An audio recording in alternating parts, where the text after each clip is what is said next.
Hi, welcome. Ashe, namaste. This is Love Wins. Love is a frequency, love is a vibration. You are love. Love is your source. And when you are connected with Source, when you are love, you win.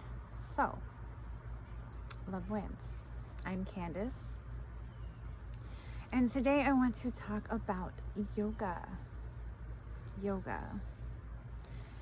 So, I have had for the past, I would say 20 years or more, have been on a path with yoga as a practitioner, as a student, as a teacher, doing yoga, loving yoga, living yoga, teaching yoga, rejecting yoga, coming to the understanding that everything is yoga, embodying yoga. And this morning, I went to my mom's room to bring her coffee, which I do every morning. And we were having a morning conversation. And in the middle of this conversation, my mom reaches forward and she goes into this stretch. And she's in this deep stretch and she takes an inhale. And she sighs. She's like, that feels so good. And I said, yeah. In response to what she said, I did yoga yesterday. It felt so good because I was so stiff because I hadn't been doing my yoga, the physical asana part of yoga, like I used to. So to come to the mat, it felt good.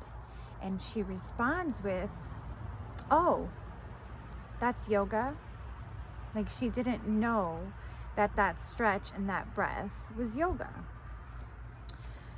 So it triggered like this lesson that's brought us to this lesson.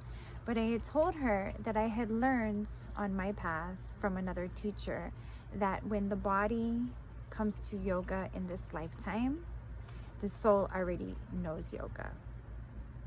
So if you think about us being multi-dimensional beings and in this earth school to clear karmas and ascend, and you've had multiple lives, if you gravitate to yoga in this lifetime, your soul is on that path of yoga.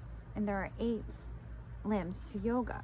Physical stretching, physical asana is the 3rd limb. Most people come to the 3rd limb first because there is something about getting out of some kind of pattern or behavior or change that they're wanting to make. Maybe it's more exercise, maybe it's to lose weight, maybe it's to heal from this, or someone recommended it. So they come to this yoga practice, asana practice, and there are hundreds and hundreds and hundreds and hundreds of different hatha yoga asana practices.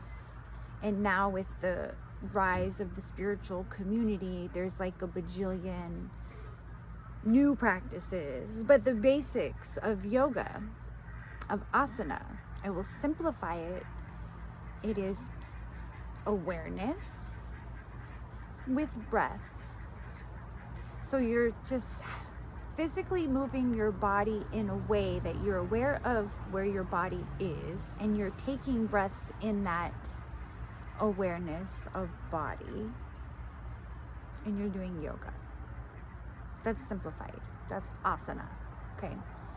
So we got to like, you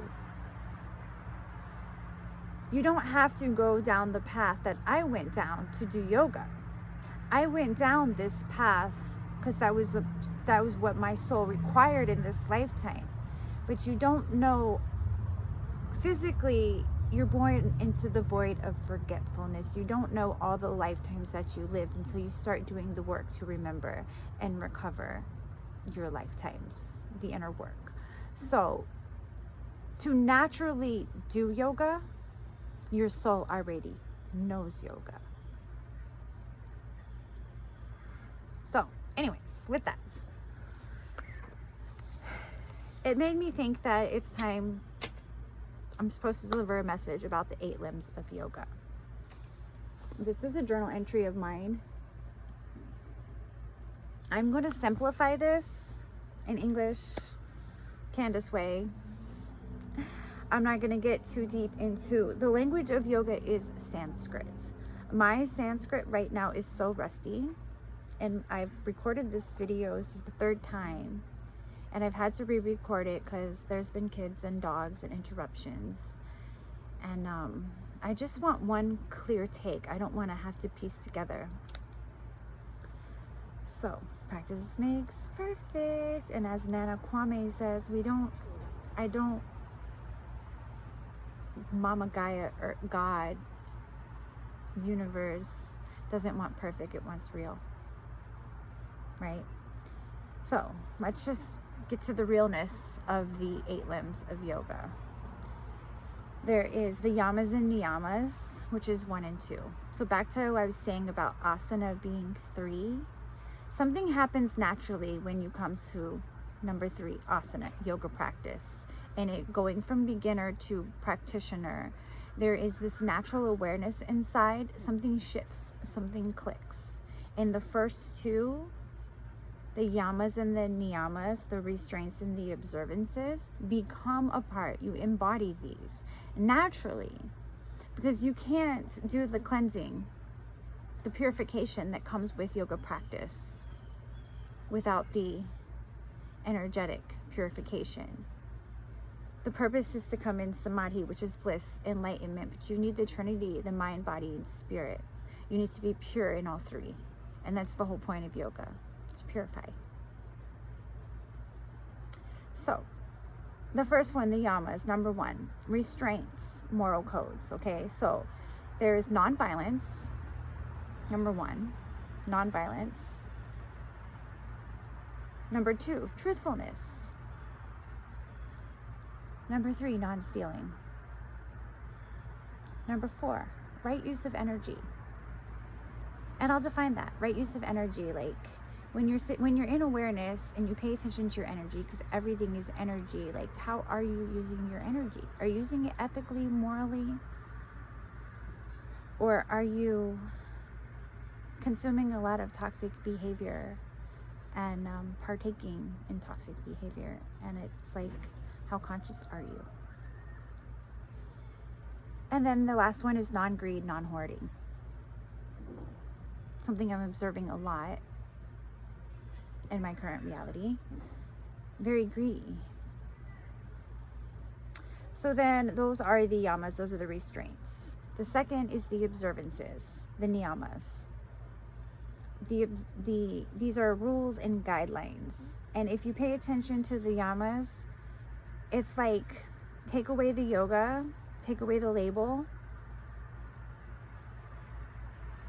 Common sense to be a good being, to be a good soul, to be a good person. Common sense. So niyamas, cleanliness, contentment. Number 2, contentment. Number 3, discipline with burning desires. There's nothing wrong with having burning desires, but how disciplined are you with them? Like, do you have any discipline? Do you even know what discipline is? Self-study. The next one, self-study, self-reflection. The only way out is in. And the last one, surrender to a higher power. Now, I want to simplify that too, so this doesn't get into something that's going to cause a whole bunch of crazy comments.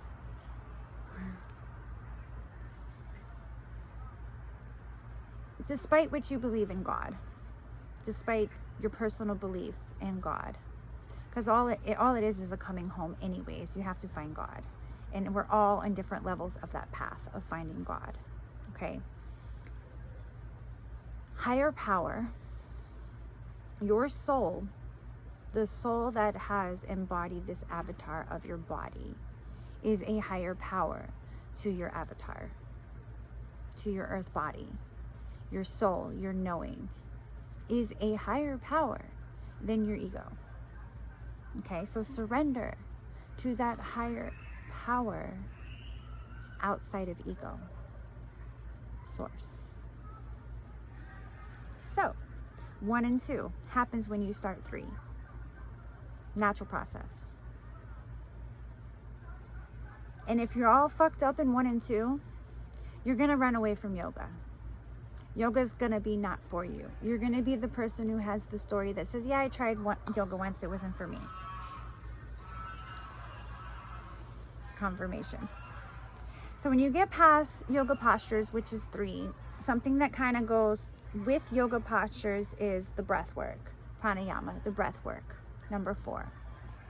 Now, when you're doing asana, you're balancing your breath and your postures. So you are doing breath work.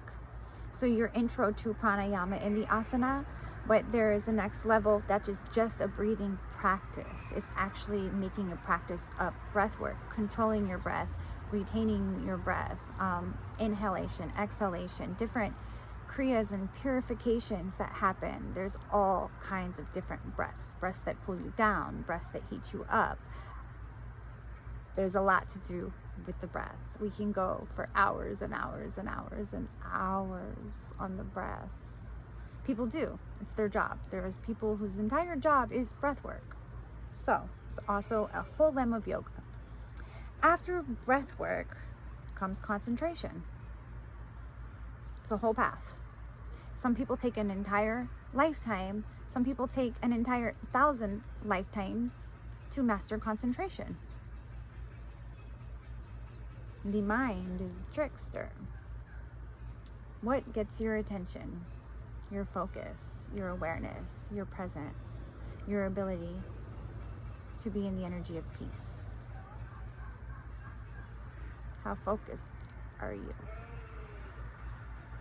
And following concentration is meditation. Now, we all meditate naturally.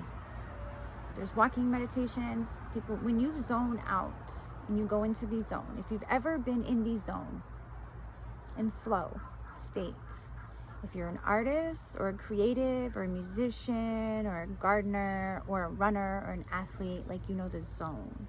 That's a state of meditation. But there's also a meditative state, like you can go into meditation driving. You can go into meditation humming. You can physically, consciously put yourself into meditation by doing meditation practice.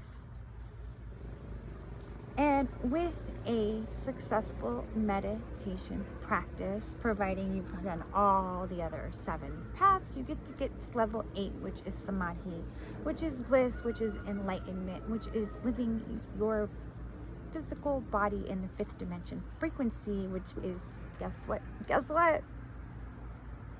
Love. Love wins. Ta-da! So, that's my simplified 8 limbs of yoga.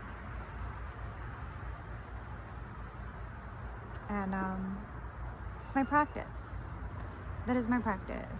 And we're all in different places in our practice. We all are on different places in our path, in our waking up, in our awareness.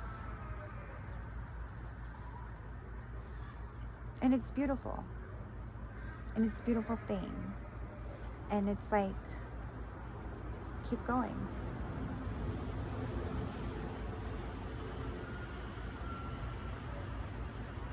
Is that the message?